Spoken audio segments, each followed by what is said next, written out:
여러분들은 인생이 무엇이라고 생각하십니까? 사도 바울은 자신의 인생을 달리기 경주에 비유하고 있습니다. 그래서 그가 쓴 서신서를 보면 나는 달려가노라 라는 표현을 자주 사용합니다. 우리가 잘 아는 것처럼 달리기 경주는 처음 출발이 매우 중요합니다.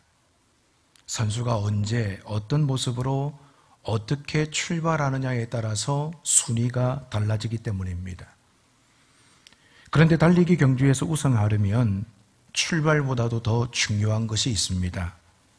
그것은 정확한 골인 지점에 도착하는 것입니다. 만약 주최 측에서 정해놓은 골인 지점이 아니라 엉뚱한 골인 지점에 도착한다면 어떻게 되겠습니까? 아무리 출발을 잘했고 누구보다 열심히 달렸다고 해도 상급을 받을 수가 없습니다. 2013년 4월에 영국 북부에서 마라톤 경기가 있었습니다. 거기 5천여 명의 선수들이 경기에 참가했습니다. 그런데 2등으로 달리던 선수가 갑자기 코스를 벗어나서 엉뚱한 골인 지점을 향해 달려갑니다. 그러자 그 뒤를 따르던 4,998명의 모든 선수가 엉뚱한 곳을 향해 달려가는 황당한 일이 벌어졌습니다. 그들은 무려 42km가 넘는 긴 코스를 달렸습니다. 하지만 모두가 실격 처리되고 말았습니다. 그때 선수들의 마음이 어떠했을까요? 모두가 다 허탈했을 것입니다.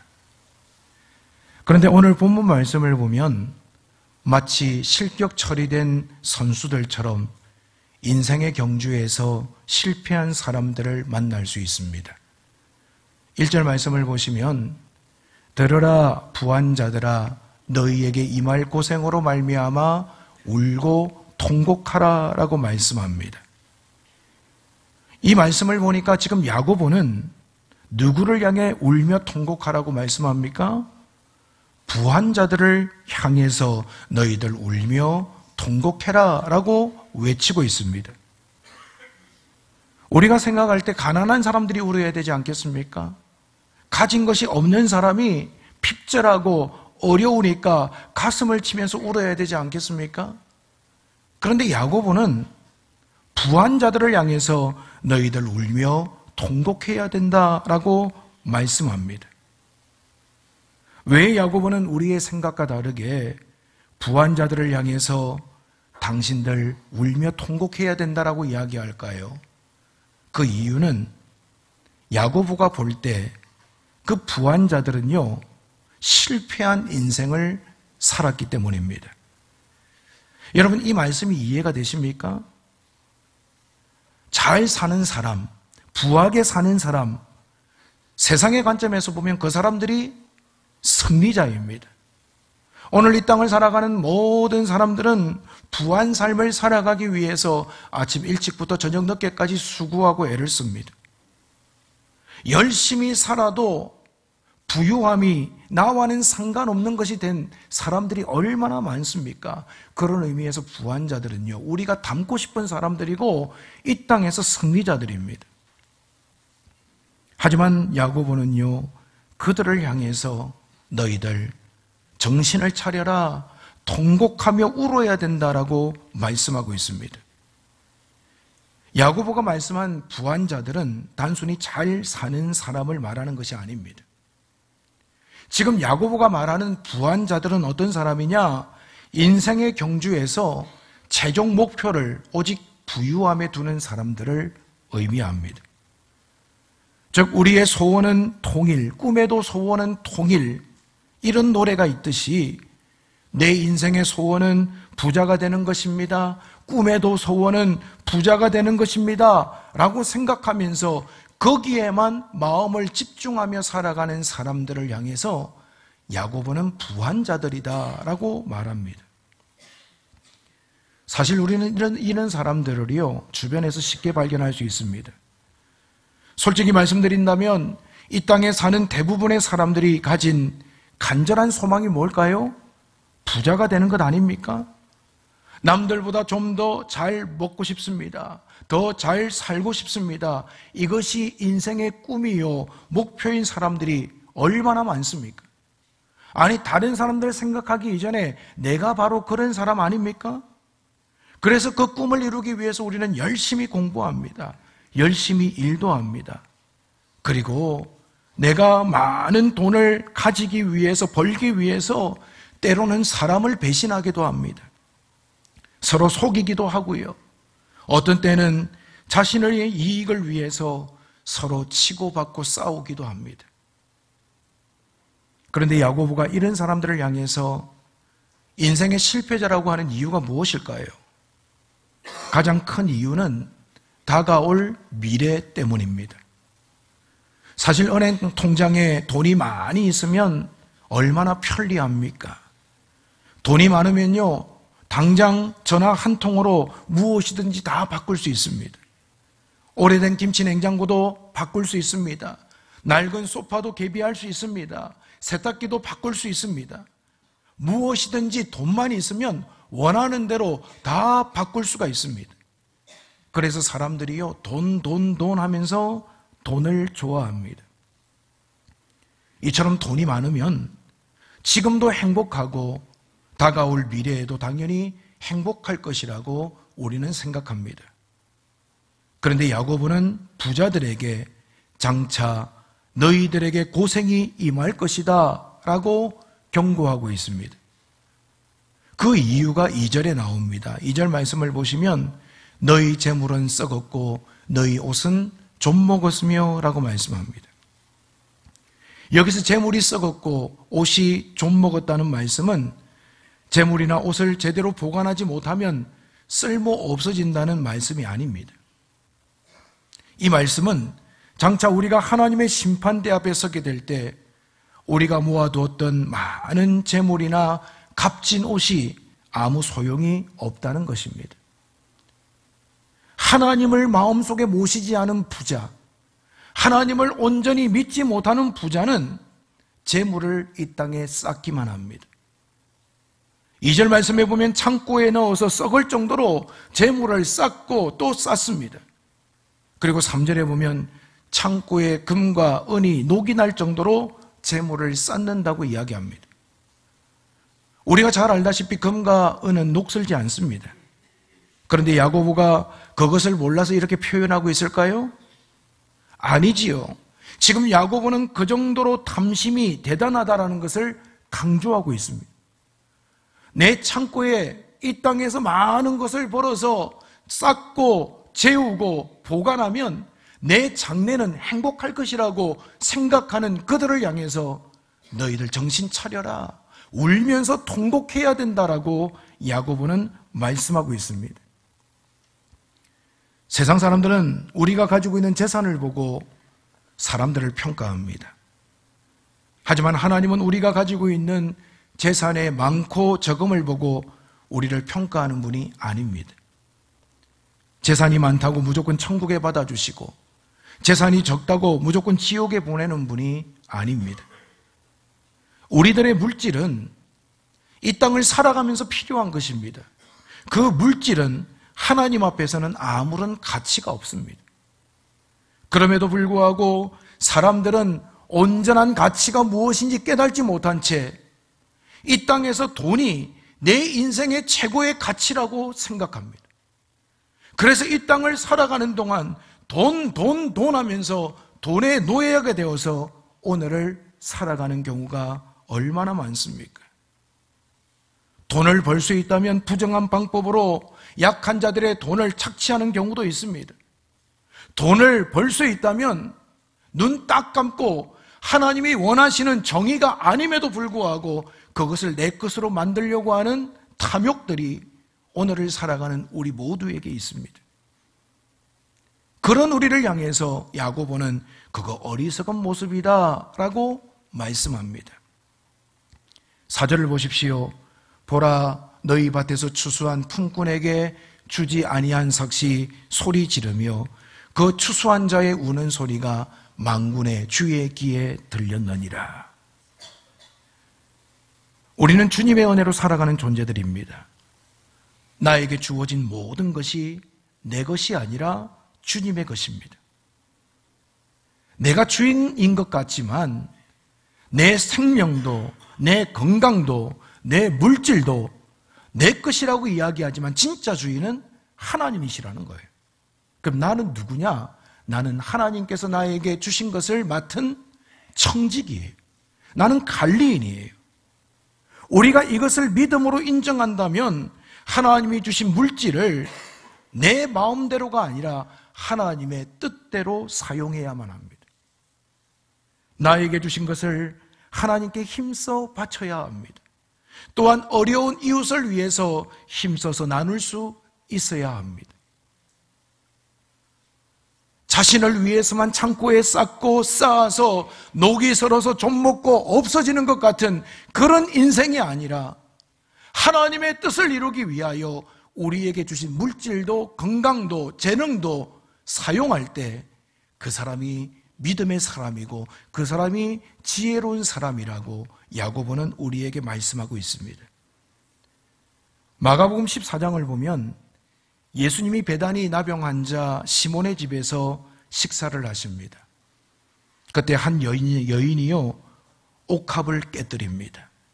그리고 예수님의 머리 위에 향유를 부었습니다. 그때 어떤 사람들은 이 모습을 보면서 화를 냅니다. 마가복음 14장 4절과 5절을 보면 어찌하여 향유를 허비하는가, 이 향유를 300데나리온 이상에 팔아 가난한 사람에게 나누어 줄 수 있었겠도다 라고 이야기합니다.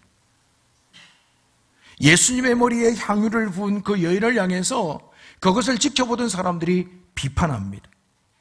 그때 예수님은요 마가복음 14장 6절에서 이렇게 이야기합니다.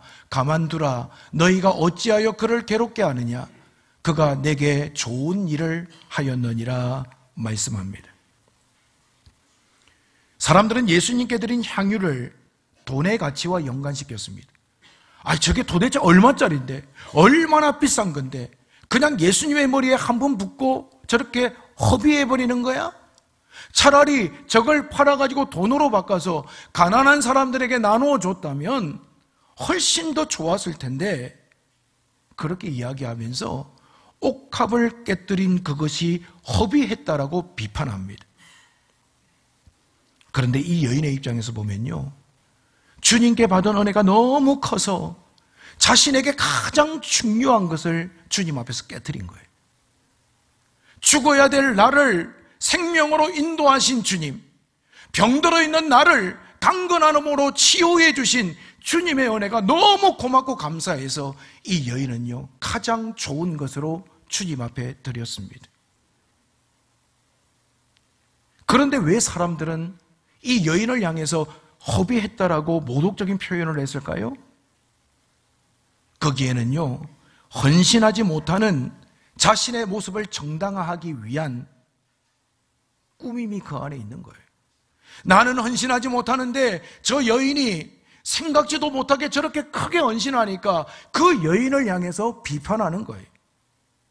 그러면서 다른 사람의 헌신을 깎아내리려는 의도가 옥합을 깨뜨린 여인 주변의 사람들에게 있었습니다. 여러분, 이런 모습은요 교회 안에서도 자주 목격됩니다. 최선을 다해서 주님 앞에 드리고 몸을 바치고 헌신하는 사람을 보면서 아이고 왜 저렇게 광신적으로 믿을까 비판하는 분들이 있습니다.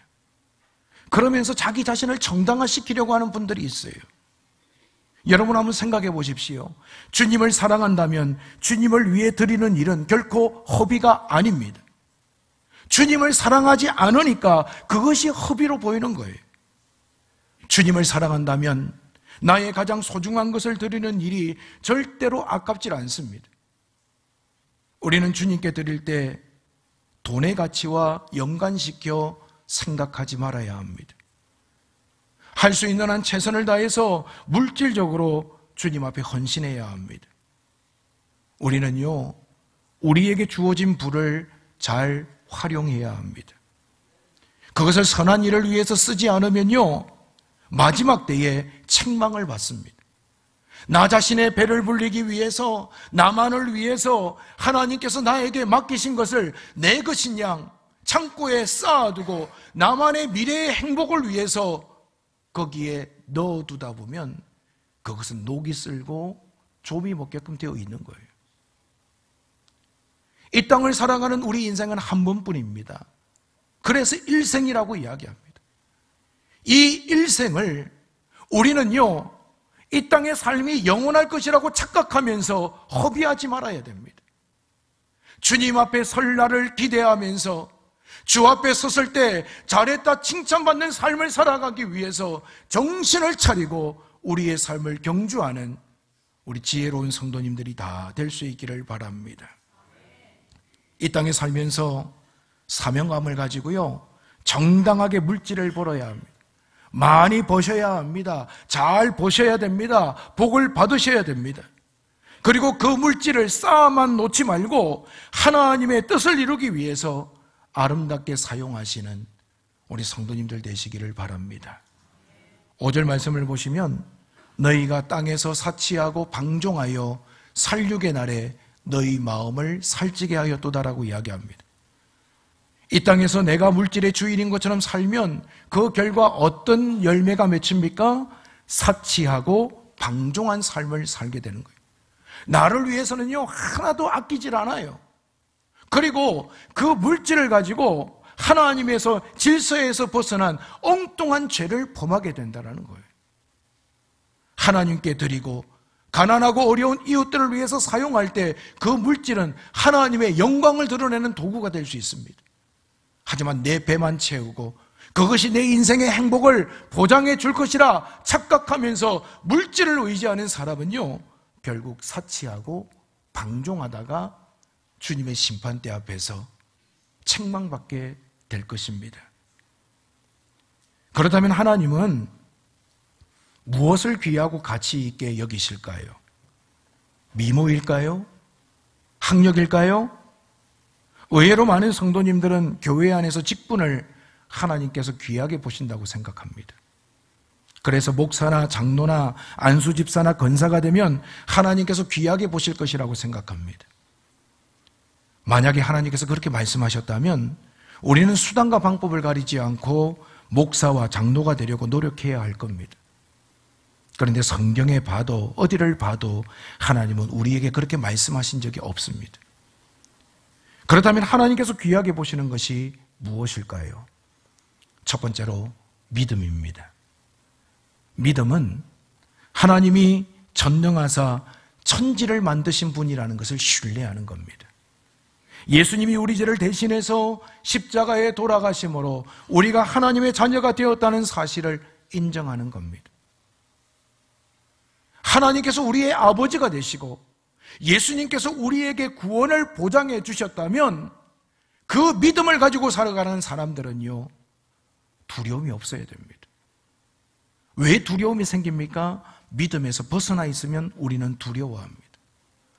믿음의 확신을 가지고 오늘을 살아가면 어떠한 상황 속에서도 우리는요, 두려움을 이기고 승리할 수 있습니다.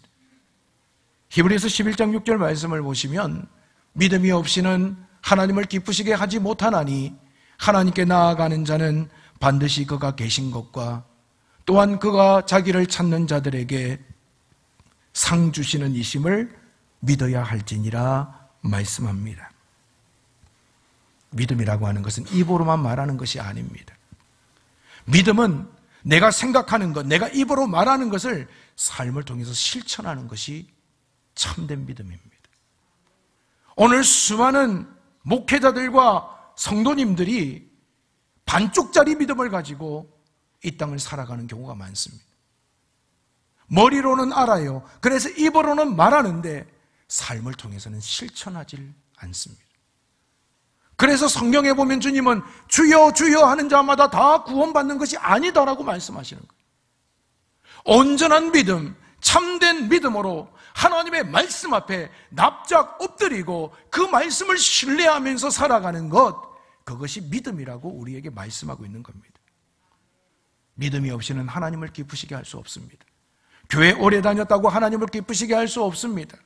우리 집안이 기독교 몇 대 집안이라는 것이 하나님을 기쁘시게 할 수 없습니다. 내가 가지고 있는 직분이 하나님을 기쁘시게 할 수 없어요. 하나님을 기쁘게 만드는 것은 우리의 믿음임을 잃지 말아야 됩니다.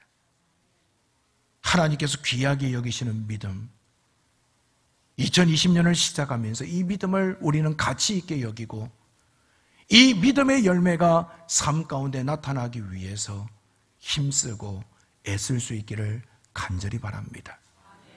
이전에는 머리로 알고 입으로만 말하던 믿음이었다면 이제는 부족하지만 한 걸음 한 걸음 실천하는 믿음으로 하나님의 기쁨이 되는 행복한 성도님들 되실 수 있기를 간절히 바랍니다. 두 번째로 하나님께서 귀히 여기시는 것은 주님을 따라가는 것입니다. 예수님은 제자들을 향해서 돈을 벌어오라고 하지 않으셨습니다. 예수님께서 지나가시다가 누군가를 향해서 나를 따라오너라 라고 하셨습니다. 주님을 따른다는 것은 생업을 다 포기하고 신학교에 가서 목사가 되고 선교사가 되는 것이 아닙니다. 주님을 따른다라는 의미는 주님의 모습을 닮아간다는 것입니다. 즉 예수님처럼 생각하고 예수님처럼 말하고 예수님처럼 행동하는 것, 이것이 주님을 따르는 삶입니다. 우리는 예수님의 은혜로 하나님의 자녀가 되었습니다. 하나님의 자녀된 저와 여러분은 하나님의 뜻대로 살아가야 마땅합니다. 여러분을 향한 하나님의 뜻은 예수님을 닮아가는 것입니다. 따라서 우리의 물질을 예수님처럼 사용하시기를 바랍니다. 여러분에게 주신 건강과 시간과 재능도 예수님처럼 사용하시기를 바랍니다. 이것이 바로 하늘의 보물을 쌓아두는 방법입니다. 결국 하나님은요, 우리의 믿음과 예수님을 따라가는 삶의 모습을 보시고 우리들의 인생 경주를 아름답게 평가하십니다. 그래서 사도 바울은 이런 이야기를 했습니다. 나는 가난한 자 같으나 많은 사람을 부유하게 하고 아무것도 없는 자 같으나 모든 것을 가진 자로다 라고 그는 자신을 고백하고 있습니다. 아무것도 없는 자 같지만 믿음을 귀하게 여기고 가치 있게 여겼던 사도 바울, 그에게 하나님은요 모든 것을 가진 자처럼 살아가게 하셨습니다. 많은 것을 가졌기에 나는 승리했습니다. 사도 바울은 그렇게 고백하지 않습니다. 나는 선한 싸움을 싸우고 달려갈 길을 마치고 믿음을 지켰다라고 그는 고백하고 있습니다. 오늘 우리가 붙잡아야 될 것, 우리가 가치 있게 여겨야 될 것, 세상의 돈이 아닙니다. 그것은 믿음이고 예수님 따라가는, 예수님 닮아가는 삶으로 우리의 삶은 가치 있는 인생이 됩니다. 2019년이 지나고 새로운 2020년이 되었습니다. 여러분의 인생 경주가 새롭게 시작되었는데 여러분의 마음의 변화가 없으면요, 뭔가 달라지겠지라고 기대해도 전혀 달라질 수가 없습니다. 여러분의 가치관이 바뀌지 않으면 똑같은 다람쥐 쳇바퀴 돌듯 하는 인생이 반복될 수밖에 없습니다. 이 땅에 호흡이 멎는 그 순간까지 아닌 척하면서 돈 하면서 돈의 노예로 살다가 그 돈이 내 인생의 미래를 보장해 줄 것이라고 착각하다가 그것이 녹슬고 좀먹는 것을 보게 될 것입니다. 사랑하는 성도 여러분, 달리기 경주에서는 출발도 중요하지만 더 중요한 것은 마지막 골인 지점입니다. 즉 무엇을 인생의 목표로 삼느냐, 그것에 따라서 우리 결과가 달라진다는 거지요. 탐욕에 쩔어서 돈을 열심히 법니다.